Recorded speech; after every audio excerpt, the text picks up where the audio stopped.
All right. This is Yud Aleph Nissen, the Lubavitcher Rebbe's birthday. I know. 5779. Happy birthday, Peter. And we missed you this morning. Yes, I'm sorry. I went to another minyan. No, It's another already place. Yud Beis, actually. Now it's already Yud Beis, right? That's right. It's after. And we are learning Sefer Shmuel Aleph, chapter 4, verse 18. And we are in a very important period in the nation's history.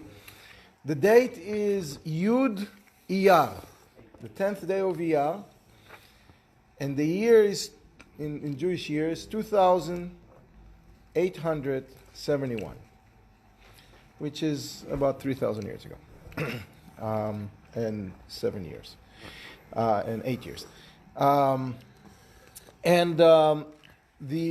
There was a battle near Petach Tikva, Even Haezer, Afek, in those days' names, and the Jews lost.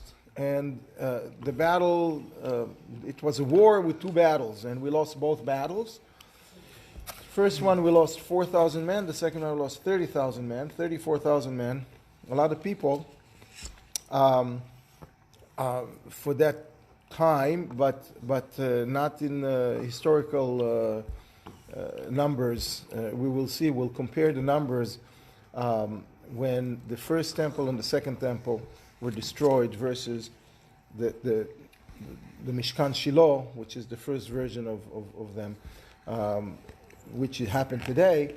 We'll see the difference in casualties, and therefore the difference in the memorial that we're doing year after year to the first and the second temple, and we don't even mention Shiloh. It's Yud Iyar. Who knows that Yud Iyar is a special day that the Mishkan Shiloh was destroyed? Nobody knows. Not even a fast day. Not even a fast day. Not even a blip.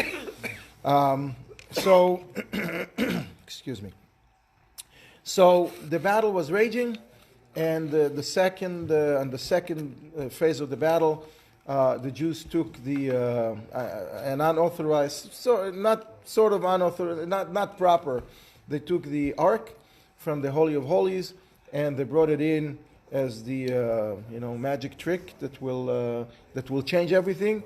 And when the Jews are not taking care of their own behavior, just trying to do hocus pocus, the hocus pocus doesn't work. And the ark was captured by the Philistines. And then a man who is destined to be a king, King Saul, who is not a king yet, he's just a guy, younger guy. He ran and was struggling with Goliath, who was the person who was holding the ark, that was holding the tablets that were in the ark, stole away the tablets from him and brought it back to Shiloh to deliver it to Eli. Eli at the same time, sitting at the gate of the Bet HaMikdash over there, of the Mishkan, sitting at the gates, very, very worried, not feeling it. He was very worried, and rightfully so. His two sons were the ones carrying the ark, or helped to carry the ark. They were already older men at the time. They were in their 60s, so not really fit to work in the Mishkan in carrying. But they were there, and they were protecting. Went with the ark to protect it, and so he's waiting for his two sons and the ark to come back. And here comes Saul. Here comes this man, this young guy, torn clothes, dirt on his head, in total mourning and shock, and Eli doesn't even see it. Eli is blind. Eli is sitting there in the gates, blind, just hear the sounds, hear the voices, hears that everybody is panicking because the refugees or those who ran away from the war, from the battle, arrived at the city, and they're all afraid that the city is going to be the massacre is going to ensue when the Philistines who are chasing them are going to show up there. So everybody's running for their lives, and he's sitting there, waiting. He was, at the time, he was a heavy-set man. He was 98 years of age. He was heavy. He was heavy both in his heart, from all the work, from carrying the load, being a leader of the Jews for 40 years. That's 10 terms. Imagine 10 terms president. It's a lot to carry. And he was heavy physically as well, and he was unhealthy. He was blind, so he couldn't really move around as much. So I imagine he gained weight because of that. And Shaul is telling him the news, and he's starting from the easy part, or from the less tragic one, and to the more tragic one. So the less tragic one is that we lost the battle and all the Jews ran away. Imagine. And then next, that we lost, there were a lot of casualties. We lost 34,000 men. He doesn't mention the number, but it was a big loss of life. And then your two sons passed away, were killed in the war. And then the ark was taken. As soon as he mentioned the ark, this is where we are in chapter 4, verse 18. Vayhi ke'azkiro et Aaron ha'elokim. When Saul, or the messenger, mentioned the name, the ark of the covenant, the ark of God, Vayipol, Eli hears that and loses it. Basically, Vayipol me'al hakiseh achoranit. He fell backwards from the chair that he was sitting on. He was sitting on some sort of a stool. He didn't have a back, right? So he was sitting on a chair, on a stool, and he flipped back, be'ad yad hashar, through the gate, falling on the doorstep. The doorstep was one stone, one heavy stone across the post, across the gate. He fell on it, v'tishaver mifrakto, and he broke his neck. Mifreket is from the word prakim. The prakim are joints, the joints in the neck. So he broke the joint in the neck. This is the same joint that is being broken when they hang people. God forbid, that's what breaks. Vayamot, and then he dies. So he died from unnatural causes, not in his bed, and tragically, even though he was one of the pillars of our tradition. He was one of the people that carry the tradition from Moses to Joshua to Pinchas, etc. He was one of the people in line, number 7, I think, and he's no more. Vayamot, and he said, why did he die? Died ki zaken haish v'kavedu, because he was old and heavy. And when he fell, when someone of 98 years old and heavy falls back and on his neck, and that's a goner. V'hu shafat et Yisrael 40 shana, and he was leading the Jews for 40 years. Officially, was leading the Jews for 40 years. He was 98. He was functional, so he became the official judge when he was 58. But he lived earlier, before that, he lived at the time of Shimshon, Samson, right? Shimshon HaGibor. And he was, because Shimshon was a loner, it's very, very, it's assumed that he was functioning also at the time of Shimshon, was helping, teaching, leading. He was not the judge, but he didn't start, his first steps when he was 58. He was very effective before that. So that's really an end of a history, an end of an era. There is a small event that happens soon, that happens right away on the same day. We will see. But before we go to that event, I just wanted to give you a little bit of perspective, historical perspective. as to this tragedy, this tragic day, versus a couple of other tragic days that we mentioned, the end of the first temple and the second temple. So, at that time, on the day that we stand today, that we are in today, the Jewish people were about 2.5 million. Count 2.5 million, the population, 2.5 million. And we lost 34,000 people. Terrible, but most of the people in the country, their lives didn't change before and after. It was very localized. It was not, we lost our honor. It was terrible. The ark was gone, and we felt that something is missing. And as a result, a lot of great people grew from that. Saul and David, and all of his, all of the surrounding people for both of them.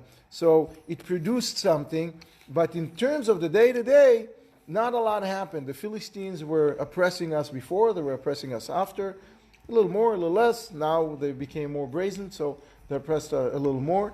But the life of the Jews didn't really change. It's not like they were all driven out of the country. Everybody stayed where they were, and the Jewish people stayed.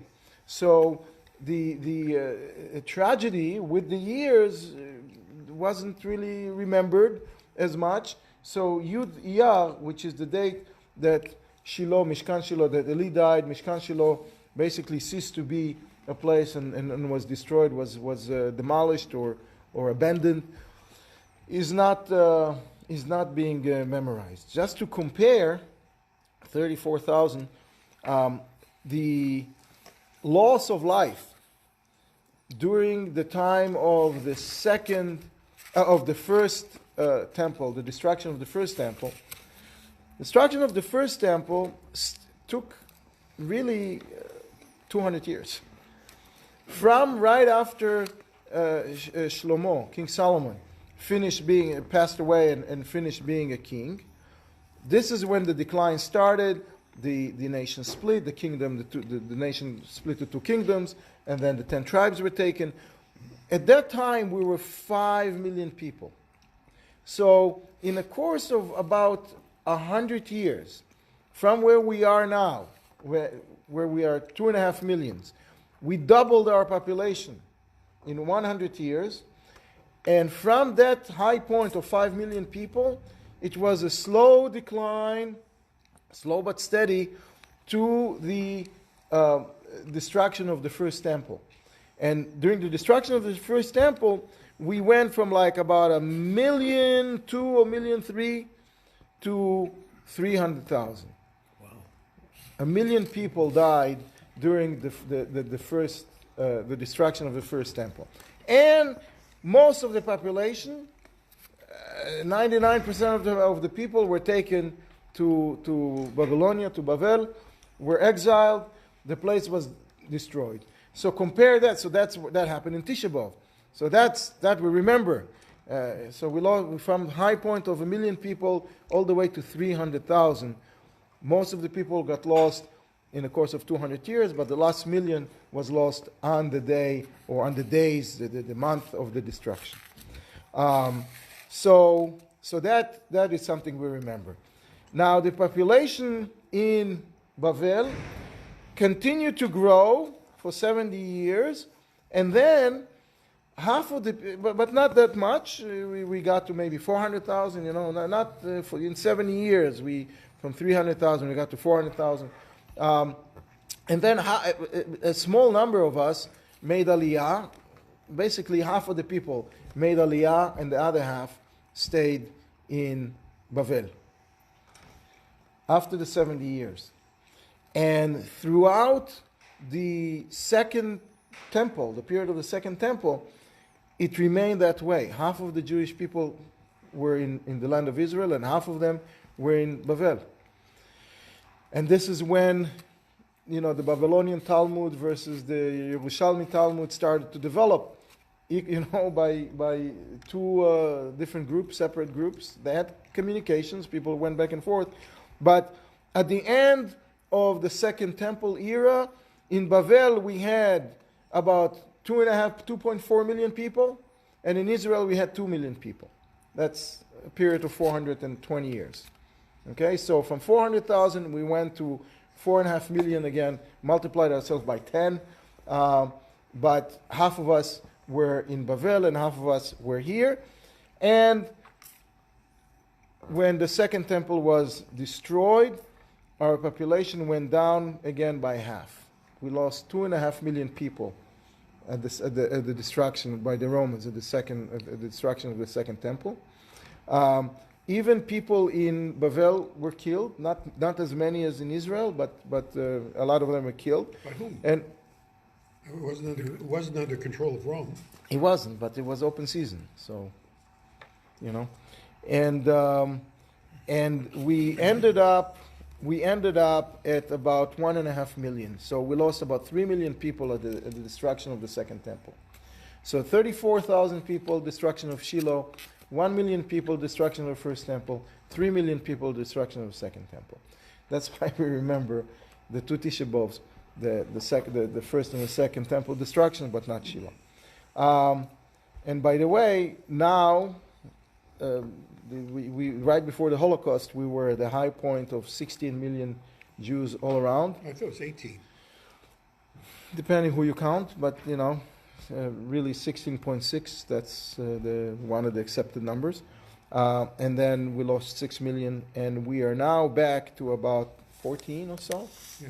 So so 14. It's still about three times or so the number of Jews that were in Israel, both at the time of at the high point, Second Temple, First Temple, now Second Temple. So it's from historical perspective, it's interesting to understand that.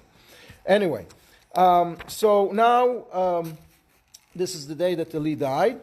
Now we have also an additional personal loss that signals the beginning of the punishment to the family of Eli.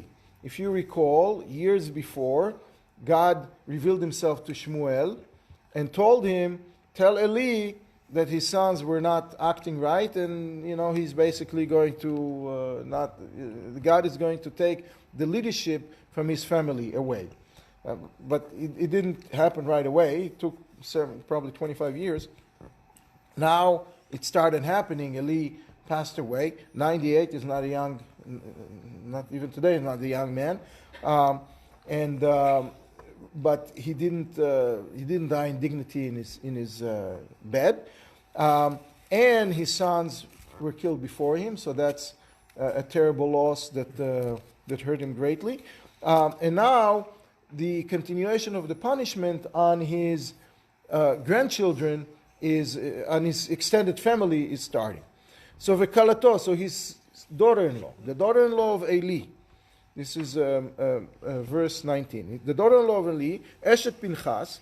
So he had two sons, Chofni and Pinchas, right? Chofni was the more terrible one in terms of not doing the right thing. Pinchas was the better one. The offspring of Pinchas actually continued to be Kohanim until the time of David. So it's just starting, but it's not all in one shot. So the daughter-in-law of Eli, the wife of Pinchas, Hara laledet, she was pregnant. And we have here laledet without the daled. She was Hara, but she was giving birth to the child that she was carrying. But the word is missing a letter here. It's missing a letter to tell us that some say that she was not carrying it to term. It was the news caused her to give birth earlier, which is the stress, which is an understandable reason. We're also missing a dalet here because it's a word that's sounding more like hilala, like a wail, because it was a terrible time. She was crying, she was wailing. not only because she was giving birth, but because of the surrounding circumstances. ותשמע את השמועה, so she heard the news. So before, when Saul was giving the message to Eli, he was starting from the easy to the terrible. The Jews lost, you lost your 2 sons, the ark was lost. Here, she is mentioning it in the reverse order. What's more grave to her was the ark, obviously, that was more grave for everybody. So she heard that the ark was taken, and she heard that her father-in-law died, Umet Chamia, and she heard that her husband passed away. And that's the easy one, you know. So Vatikra laledet, so Vatikra vateled, so she gave birth, and then something medically, terrible happened. What happens after a child is being delivered? The placenta has to come out, right? And the contraction continues, right? The contractions are continuing, and the placenta you give birth to the placenta, right? After the boy was out, her contractions stopped and reversed themselves. It started contracting backwards or expanding or whatever the reverse of it is. The placenta didn't come out and she died as a result.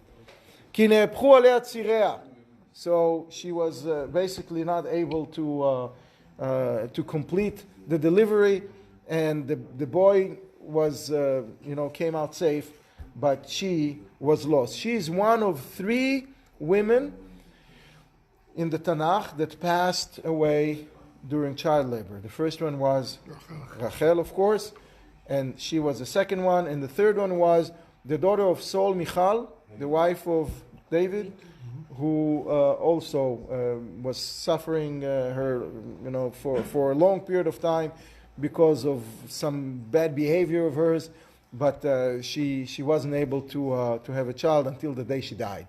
The day she died, she had a child, similar to what happened here. Now, I don't know that this is the only child that she had. It's possible that she had other children, Madame Pinchas, the wife of Pinchas, because they were continuing to function for another 57 years or so, until David took control. Uke'et mota, and as she felt that she's about to go. So as she was dying, ותדברנה ניצבות עליה. So the women, the ladies who were helping her give birth, the family were standing. The what? The midwives. Thank you. They were standing around, and they told her, cheer up. You have a healthy child. Don't be fearful. Don't be afraid. Al tir'i ki ben yalad, because you have a healthy child. Velo anata velo shata liba. But she didn't answer. She didn't. That wasn't comforting enough for her, because she felt that she's going, and she knew, obviously, throughout the 25 years, the news about what will happen to the family was known, definitely to the family. Eli didn't keep it a secret. He was known to the family. So she knew, and she was very, very saddened by the fact that it's now starting to take effect, and she's like the second in line to receive the lashes, to receive the hit. And then as some people who, it's known, I guess, that when some people feel that they're about to go, they say something and they repeat themselves to make sure that their last words are being remembered. So the next 2 verses are, again, she's saying twice the same thing. Vatikra lanar ikavot. So she named her child, similar to when Rachel named her child. What did Rachel name her child? Ben Oni, like the son of my suffering, right? And of affliction, right? And she called her son Ikavod, like no honor, dishonor, no honor. And some say I, E is the same as I, oy vey, like oy vey, our honor is gone, referring to the ark. לאמור גלה כבוד מישראל, that the honor, the respect that the Jews had as a result of the ark was exiled. Eli lakach Aron Elokim, because the ark of God was taken away. Ve'el chamia ve'isha, and also seemingly like a secondary reason that her father-in-law and her husband also passed away. And then she repeats herself and saying, "Vatomar gala kavod miYisrael ki nilkach Aron Elokim," that the ark, the honor of the Jews was exiled because the ark was taken, and with that she passed away, and Shiloh is gone, and a whole new era. And the boy died too. The boy did not die. The boy lived, huh? No, the boy lived, to tell the truth. The boy lived, and it was serving in the Mikdash for another 57 years. So, I mean, he grew up, I guess, took a few years, and I think she might have had some other children as well who were continuing to carry the torch. Now, if the ark was taken, but the luchot Saul brought back. Saul brought back the luchot. Aren't the luchot more important than the Aron? Yeah. Saul brought back the luchot, and from that point on, the tablets and the ark later as well did not reside in the same place as the tabernacle or the Mishkan. The Mishkan in Shiloh was destroyed and was moved, the operation was moved to Kiryat Yearim. It's another place near Jerusalem. A place exists today. There's a hotel over there now, Kiryat Anavim. It's near Kiryat Yearim. There is a place, we know where it is, the general area. So the tabernacle or the Mishkan, the temporary Mishkan, was moved over there. The tablets were hidden. We don't know exactly where, but they were hidden. And when the ark came back 7 months later, the tablets and the ark joined at a certain point, but the ark did not go back to the tabernacle. The ark remained in another location for 57 years.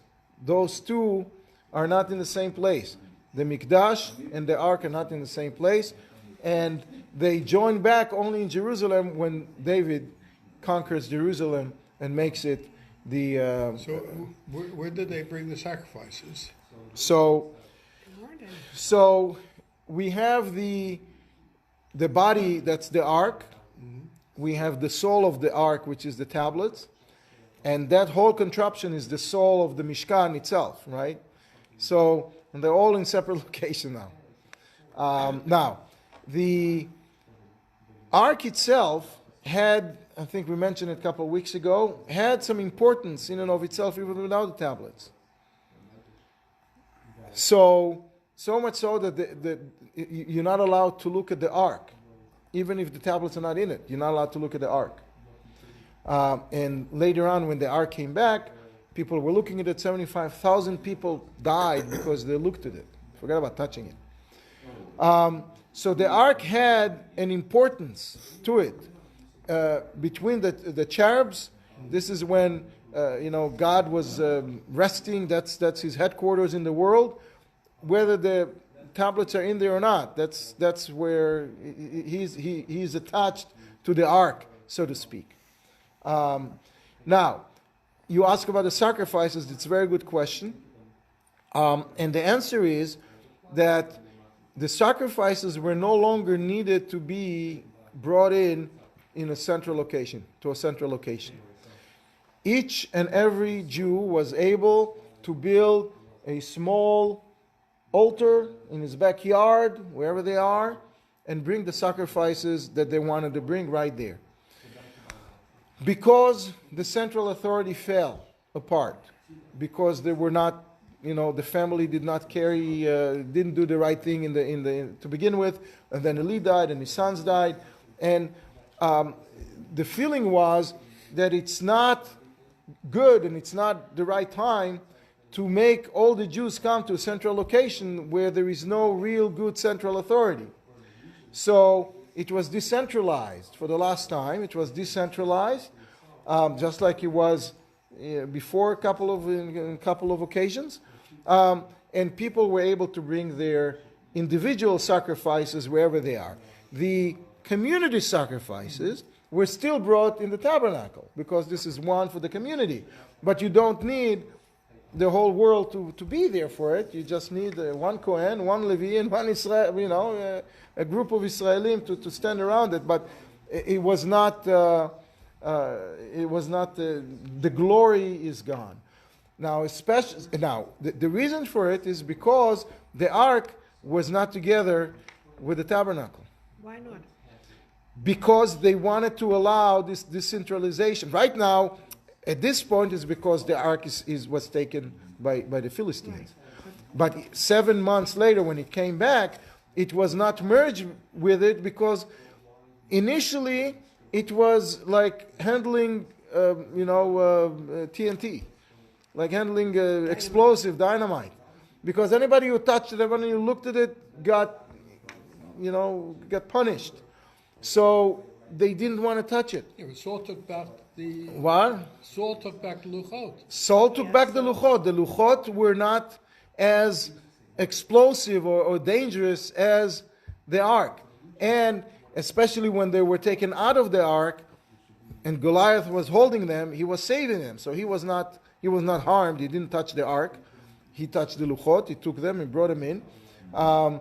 There was a whole discussion in the Midrash. There was a couple of miracles, playing around because the presumption was that they were dancing in the center of the camp with it, and he got to the center of the camp, was able to muscle it out and get out, escape. It's odd, It's not. There are two sets of Luchot. There's a broken one, right. and the replacements. Right. And so these are both, or? No, he brought the whole ones. But weren't The- the Luchot great if Goliath held him? He's a Philistine, not a Jew. Right. So didn't he the try to no. trade? The Luchot don't get. It's Don't a get stone. trade. They don't get traced. Stone does not get tumor. No. It's they didn't. They were not harmed. But the idea was the rabbis of the generations realized that there is something going on here. We need to straighten our ways. Before we have a strong central authority, there is no point in creating the conditions that will force us to have a central meeting place for the sacrifices. Let's keep them separate, and let's God, take its course and direct us as to what's going on. It was all with the blessing of Shmuel, and later on the next leaders of the Jews, whoever those who preceded him. But yeah. In the Torah, it says 3 times a year should go to the place Right. I shall choose. Right. So the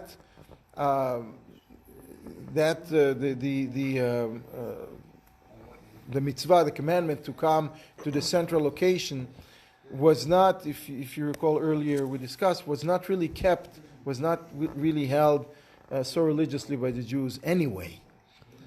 As soon as we were spread around the country and we each one got our parcel of lands and it became agricultural society, people stopped coming to Bet HaMikdash. Elkanah, the father of Shmuel, was trying to drum up business and draw people and convince people to come, but by default or on their own, they didn't really go as much. Especially when the ark is not there, the reason in their mind to go is not as strong. So they were not doing the right thing all these years, Even all the time. Even in those days. Even in those days. Okay, now, what is the mood of the Jews at that time? So we said that we lost 34,000 people, but in those battles, it's not a lot. and people really didn't care as much.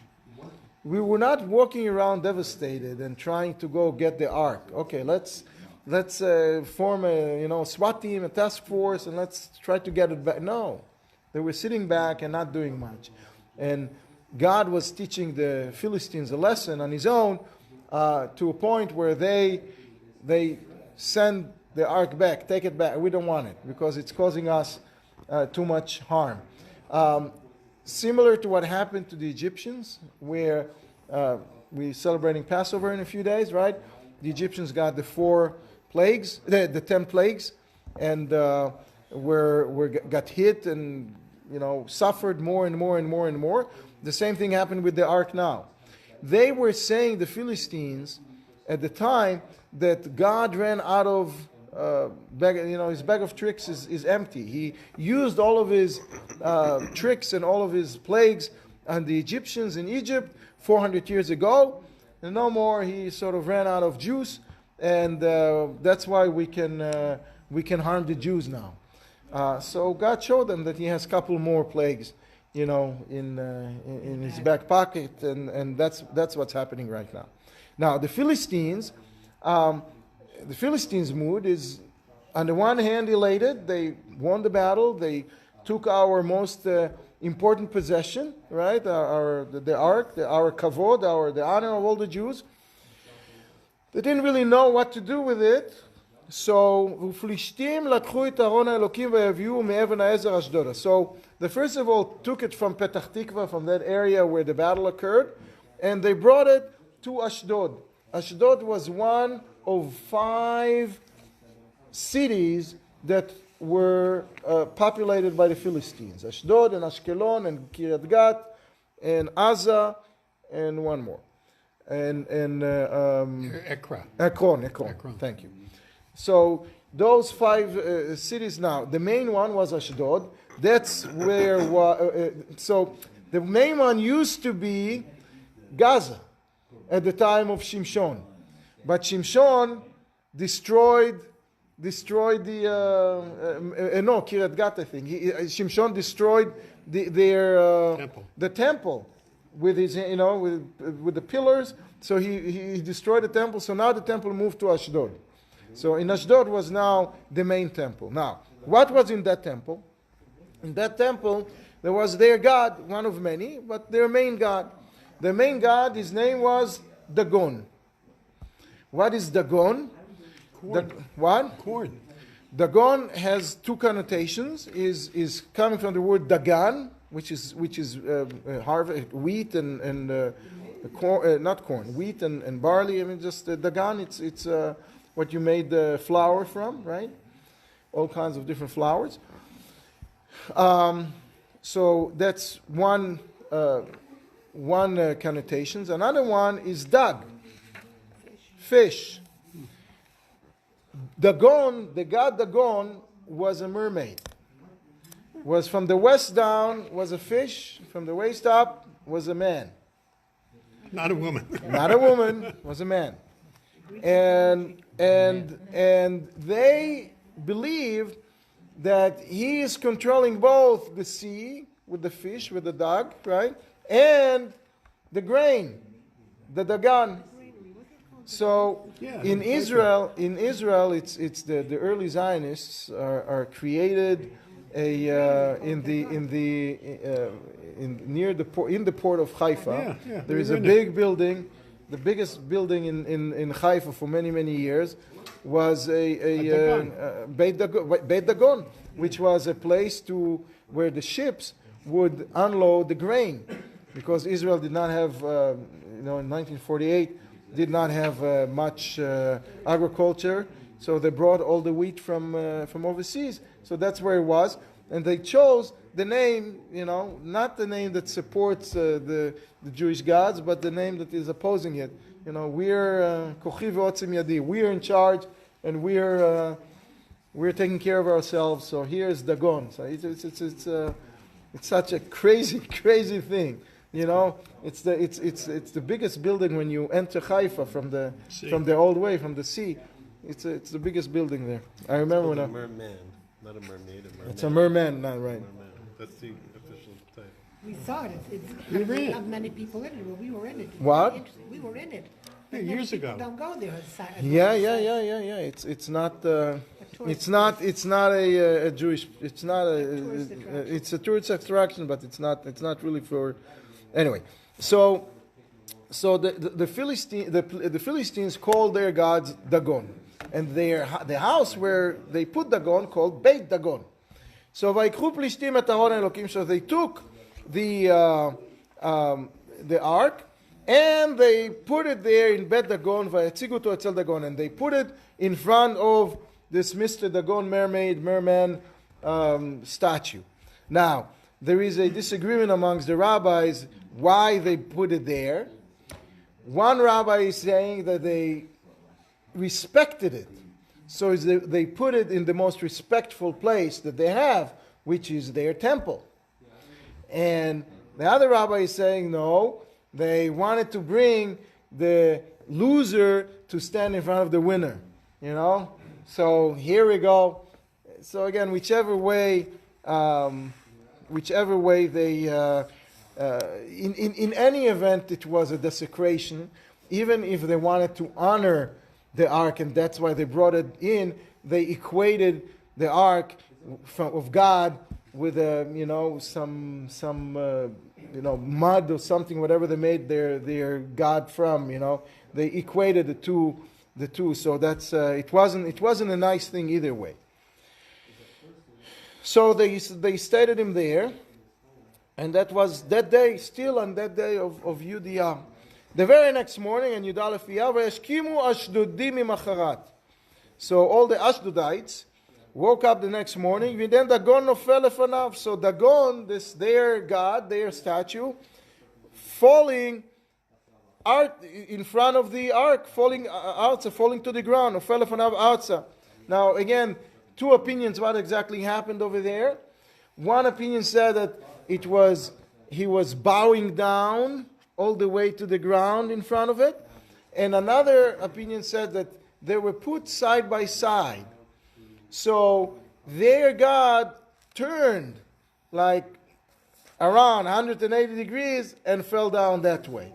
So whether it was placed one opposite the other or one next to each other, in the morning they found the ark on one side and their God bowing down or falling down on the ground in front of it. So they took their God and placed it back where it was, God was trying to give them a hint, when I explained to you slowly, maybe you can understand fast, but they didn't.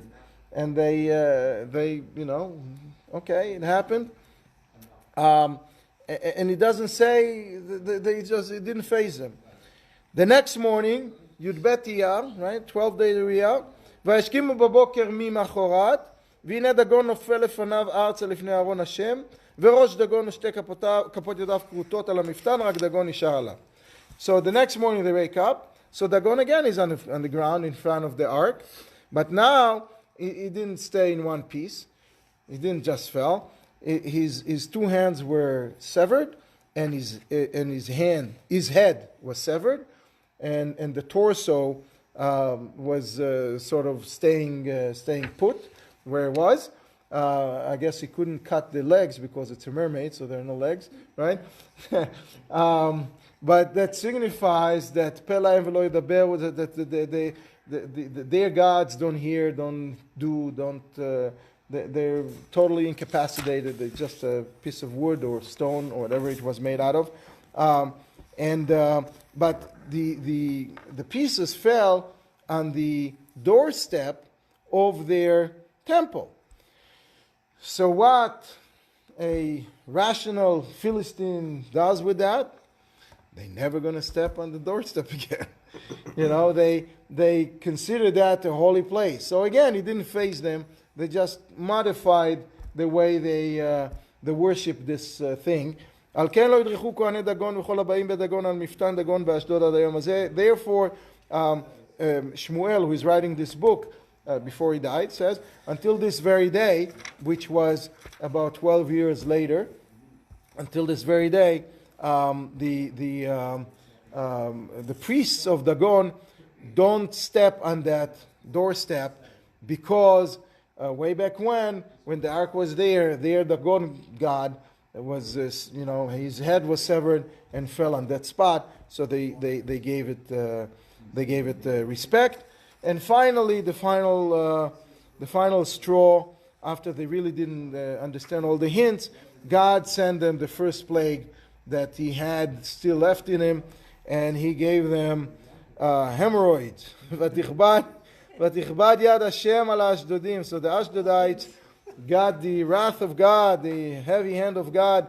Vayashimem, vayach otam bat chorim vet Ashdod vet gvolea. So he made them suffer, and they were running to the bathroom all the time. And there are all kinds of hairy stories on what happened over there to them in the bathroom, which I'm not going to discuss right now. But it wasn't fun, and they were basically have had it. So the town council got together, and next time we'll see what they decide to do with the ark. Do you think that the date that go to Kosher, Haifa is veilig en symbolic kosher of the Pesach. story?